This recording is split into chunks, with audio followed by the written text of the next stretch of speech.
With engagement season in full swing, there are a lot of couples out there with something sparkly on their mind. You'll be wearing that ring for the rest of your life, so you want to make sure it's the perfect one, like your spouse to be. You should, hopefully, they're the perfect one too. Hopefully. And at special. least the ring needs to be, right? At minimum, the ring. I mean, you could work around the other, but the ring. There's no changing that. Nope. That's you're locked in for that. I mean, I guess you could actually probably change the ring. I suppose you could. But you know, yeah. The ring, it needs to be perfect. Right, exactly. Along with your significant other. Right. 2 perfect things, the rest can fall into place. That's right. It is engagement season. I can't believe it's already here again. I don't actually know how that happened. Yeah, it just kind of snuck up on us. 2019 just kind of floated away. Yep, it did. It did. We're heading into a new decade. A lot of couples for 2020. I'm still feeling like 2020 is really far away. It's not. Yeah, I realize that. Yeah. And the 2020 memes are dropping. You know, we've got 2020 vision. What? Oh, that's good. Yeah. I like There's a lot of those dropping right now. You could have totally acted like you came up with that and I wouldn't have known. I haven't seen any 2020 memes because I'm acting like 2020 is not coming. Right. I'm just going to live in the 20 teens for a while. I also came up with the meme of the Real Housewives of Beverly Hills and the angry cat. That was me.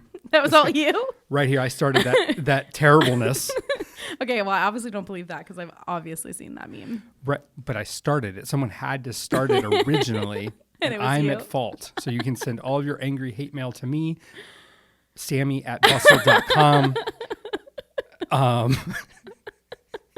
Excellent. Yes. Now everyone's going to think you're Samie. Yes. Yeah. I'm not.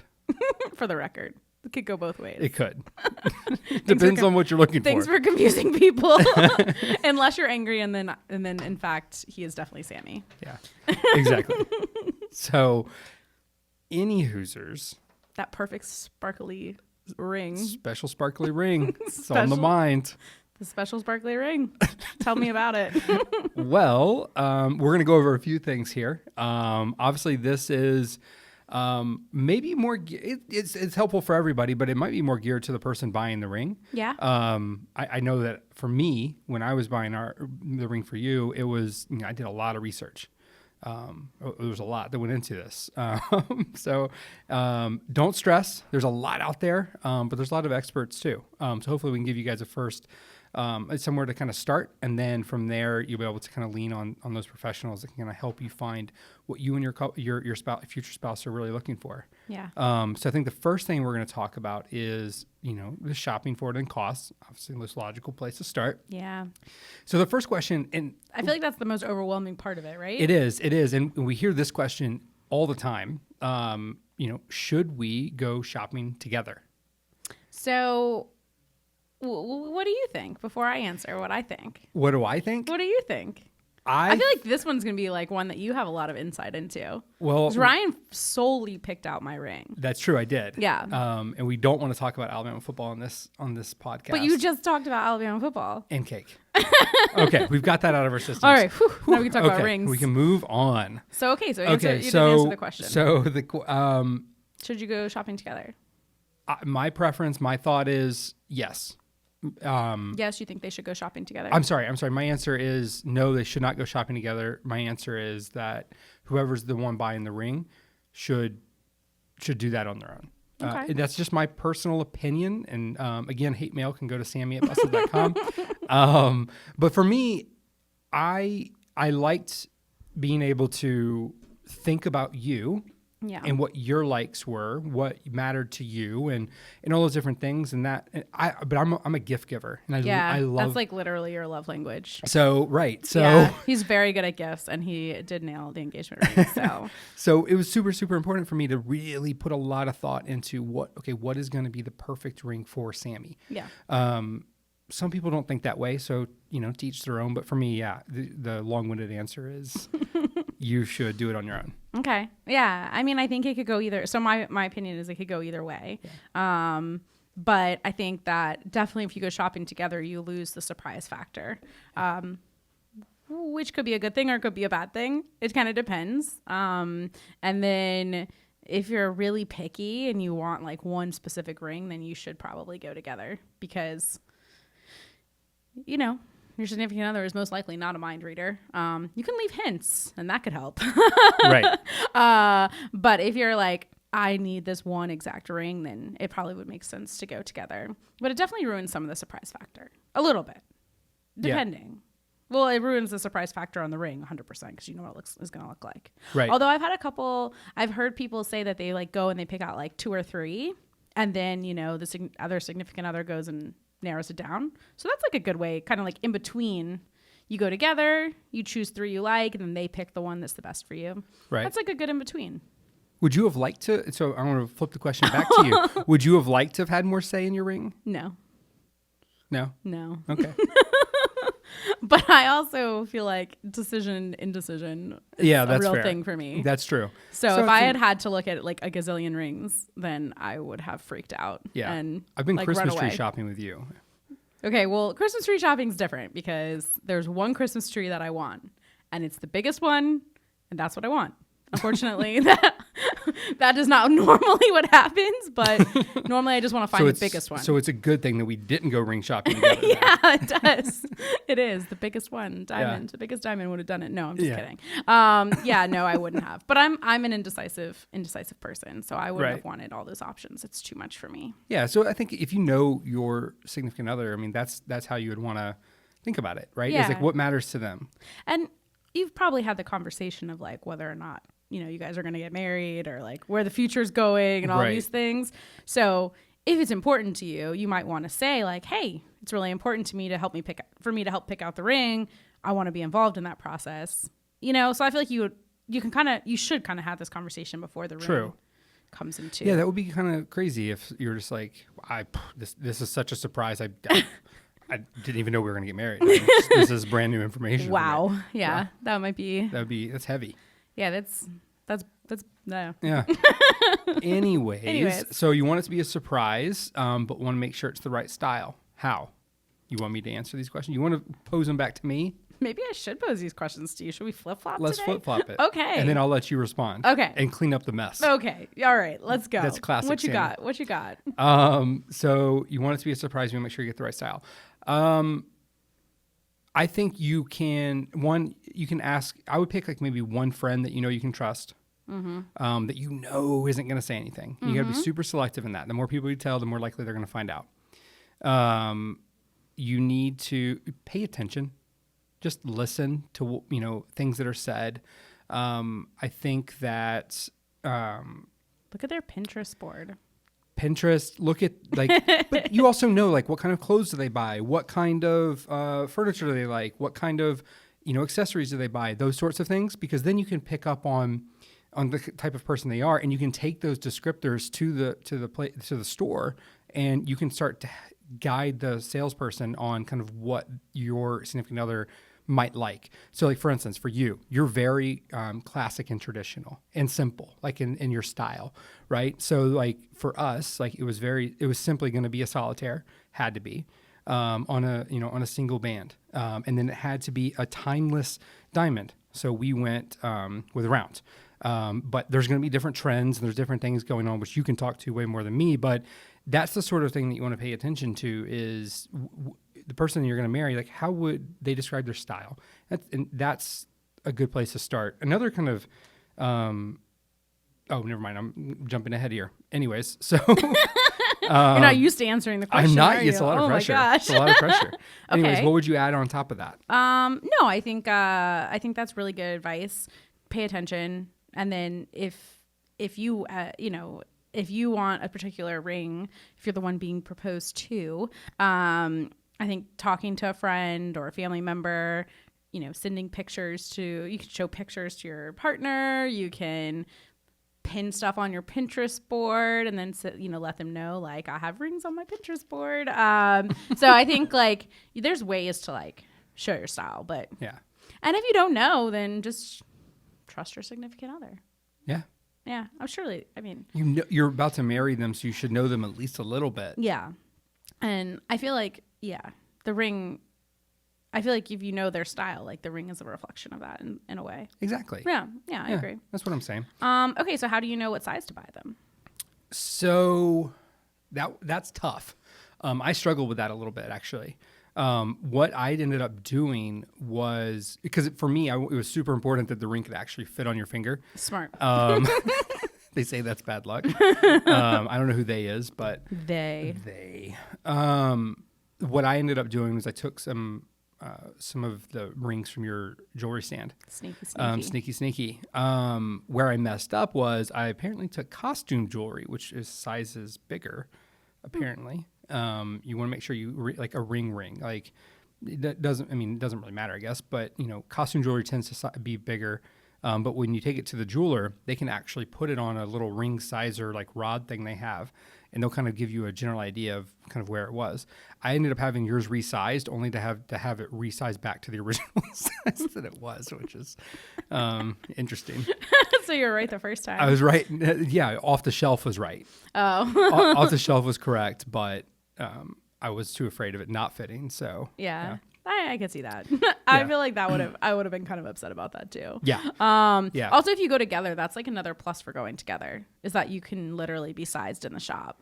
Yeah. So that is a plus, is that you're going to have true. the right size ring 100%. Now what I did though is I proposed and had the jeweler ready for us to come in later that day to make sure everything was polished, clean, perfect. And size, we ended up getting something to get it sized correctly for you that day. They put little They did. Yeah, I bumps forgot on about there, that. Mm-hmm.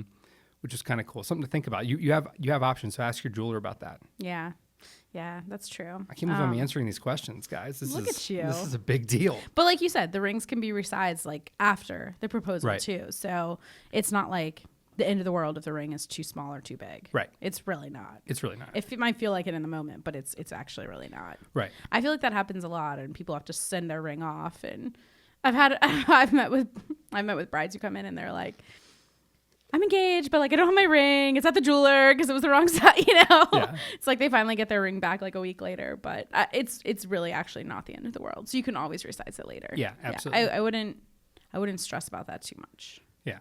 Although it can feel like a big deal. Okay, so how much should you spend?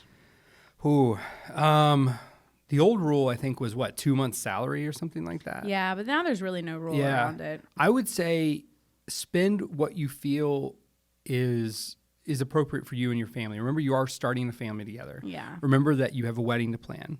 Yeah. Don't go crazy. Don't overextend yourself. Yeah, I think you have to feel comfortable with the amount you spend. Don't do anything crazy that you're gonna like. Don't regret it. Yeah. And don't have anyone resent anyone because they overspent. Again, That's fair. You know your spouse or your spouse to be, if they would be upset at you for spending so much on something, then that's a good barometer for you. I think every couple is different. Yeah. And if you think that you spent too little, don't be cheap either. But Right. and that definition is for each individual couple, not It really is. for anyone else to tell you. Yeah. And I think that's like really good advice. Don't let other people peer pressure you into spending money that you don't want to spend or don't feel Right. comfortable spending, and then you're like starting your family like in debt or Exactly. things like that. We were joking before about the ring being forever, but you can always change out the ring later on in life if it's something that you're like, maybe 10 years down the road, well, spend a little more money when we're more stable or whatever. In 10 years though, it's probably not going to matter as much. No. Like in terms of buying another ring. Yeah. Right. Yeah. So be comfortable. Yeah. I think that's really good advice. And also just don't be pressured by people. All around. All around. That's Yeah. that's just good life advice. But no, with this process, like you're overwhelmed, as you should be. It's a huge investment emotionally and financially. Yeah. But don't be pressured. I wouldn't go in and say, okay, I'm buying something today. I would sit on it for at least 48 hours, me personally. And then, and really just think about it. Make sure you're okay with it. If the salesperson's trying to pressure you hardcore, I would question why. Yeah. That's actually good advice. Just, when the person I bought it from, like we worked together for weeks, kind of working through it, talking through it. And yeah. Yeah. And you ended up going to other shops and comparing, right? Yep, absolutely. And then coming back Came to where back you wanted. and wanted to see what I was getting, what the comparisons were. Yeah. All those different things. Yeah. Yep. I feel There's a lot to weigh. I feel like if you don't go together too, you got to be real sneaky because you got to like get away from each That was other. hard. I was going, yeah. There are some benefits of going together, guys, because Yeah, you that's don't true. have to be as sneaky. Yeah, that's true. Yeah. All right. So let's talk about the different types of rings. You gonna tell me all about this too? I think I'm gonna throw it back to you. I can add some anecdotes here maybe, but I'm gonna pose it back to You're you. feeling too much pressure? I'm feeling way too much Okay, pressure. all right, all I'm gonna right. take 48 hours to respond to these. Okay. Okay. So the types of rings. So there's everyone kind of hears about these different elements. So I'm gonna hit you with this. So first let's off, do it. what do you pay attention to with these elements? The 4 C's. That's right. Yeah. So that's cut, clarity, carats, color. Good job. Did I do it? Yep, you did it. Right? You did it. Those are the big 4 ones. There's actually other little elements you need to pay attention to that affect, Ooh. like, yeah, I know. Like what? The table. That affects like how the light hits it. That might Okay. actually fall into one of these. Actually, now that I'm saying that out loud, Okay. affects it. Oh, that's the cut. Oh no, this affects it too, though. Yeah, the table is, I guess, is technically a part of the cut, but people don't usually talk about it. But the wider the table, I believe that means it's not going to sparkle as much. Interesting. So there's like little measurements you have to pay attention to. All right. Yeah. Look at you. You did your research. Yeah, exactly. So what is cut? So cut is apparently a part of table because it affects how sparkly it is. So you want to make sure that it's not too shallow, too deep. It's cut with the, perfect proportions. And so that's going to be how sparkly your ring is. Doesn't cut affect like the style though? Like princess rounds? Yeah. The shape. The shape? That's the shape. Yeah. Oh, okay. Then I'm getting confused. Yeah. Never mind. Please excuse me. All right. Okay. Enough awkwardness. Okay. So what is clarity? So this is like the blemishes or like how perfect it is. So the smaller it is, the higher clarity it has. And you were just explaining it not before we started. Yeah, I mean, part of it is like, can you see it with the naked eye, or do you need like a little? Everyone's probably seen a jeweler with that little like microscope looking thing they put in there. It's like a monocle, like, looking like Mr. Peanut. But you you can look at it through there and kind of see all the different specs that are in it. Right. So like if it's how perfect it is of a diamond, right? Yeah. Yeah. Okay. All right. And if you need that little thing to see it, little monocle thing. Yeah, exactly. Exactly. But it does affect. It affects the look of it. Exactly. Yeah. Yep. Exactly. So what are carats? That's the weight of your diamond. Yep. So how big it is. Yep. Yeah. I feel like that one everybody knows. Everyone's got that pretty much on lock. That one's on lockdown. Yeah. What are the colors? So colorless to light yellow is like traditional for a white diamond. But obviously you can get all different colors. And I feel like that's like actually like a trendy thing right now. To have different colored stones in your engagement ring. Interesting. Yeah. Thanks to Princess Kate. She started that. She does know style. Mm-hmm. What else when you're looking at types? So the shape, that's what we were talking about before. Yeah, I was getting mixed up. You gotta look carried away. Yeah. But like, what shape you want your diamond to be? Round, princess. What are the other ones? Emerald. Emerald is one. Square. Is cushion, or is that the? Cushion's Is a that setting. That's a setting. Yeah, and then the setting of your diamond and the band itself. So does the band have diamonds in it? So what does the band look like? So those are the other things you want to pay attention to. And I think that's like when you're looking at pictures, you kind of, this is true of like all things relating to wedding design or really any design, but like you want to see like what are the things in common, Does the person really like a round diamond, or are they just like that same setting? Do they like, the band? Like what is it that they actually like in those pictures? Right. And shape and carat, I feel like, and I could be completely wrong about this, but I feel like shape and carats are the things that affect the price the most overall. I don't know about that actually. I don't? feel like clarity also. Like Clarity too? how perfect. It all plays in a role. It all plays a role. But I think clarity is also a big factor in the pricing because it's like how perfect the diamond is. Like how many blemishes are in the diamond. So that would actually affect the pricing a lot too. Because I know like princess cut, you can get a much bigger size than you can in say round. Yeah. Just because again, it's, the way it is cut and how much diamond. It's not so much even. It's how much diamond is used too when they're actually cutting cutting it around. Yeah. Okay. Caring for your rings. So how do you keep them clean? I feel like a lot of stores give you like either a cleaner or have a cleaner you can buy when you buy the ring. So I think that that's a nice thing to do. That way you can clean it at home. And then a lot of jewelers offer like a cleaning service. So you can drop it off, and I suggest getting it clean right before the wedding so it's nice and sparkly. And then you should really get it cleaned and checked like once a year anyways for like prongs and make sure nothing's loose and all that good stuff. But it's nice to clean it at home too. Yeah. Yeah, absolutely. And sometimes jewelers will make you pay for that, or sometimes they include it. Yeah, it just depends. Yeah, depends on the jeweler. But definitely ask. Yeah. Oh, especially for if sure. you can get it for complimentary. Yeah, exactly. I mean, that's a cost that you should be weighing against, should I buy this? Should I not buy this? Yeah, especially if you get like free lifetime cleanings or something like that. That's a very nice perk. But them checking your prongs is super, super important, because if one of your diamonds falls out, that's not great. No, that's not great. Yeah. You want that diamond. That diamond definitely contributed to the cost. You want that thing to stay where it is. Yeah, exactly. Especially if you have like a band of diamonds on there. Yeah. You want all those diamonds to stay there. Exactly. Exactly. Okay, so should I take it off for things like showering or washing dishes and things like that? I think that's a personal preference. I know that you never do, and I do. But, definitely washing dishes or, showering, whatever, like it might get dirtier. It could get caught on things. It could, the prongs could go loose and your diamond could fall out. Like, just different things like that to keep in mind. So it just depends. Personal preference. Yeah. We're like 50-50 here, so. Yeah, true. Yeah. You never take yours off. I don't. I pretty much just live in it. Should I have a backup ring? I would say that's actually pretty common. Like those rubber rings. Yeah. Especially if you like work in the medical field. So like if you're a nurse or doctor, if you work out a lot, you probably don't want like a metal ring that could like easily get caught on something. Mm-hmm.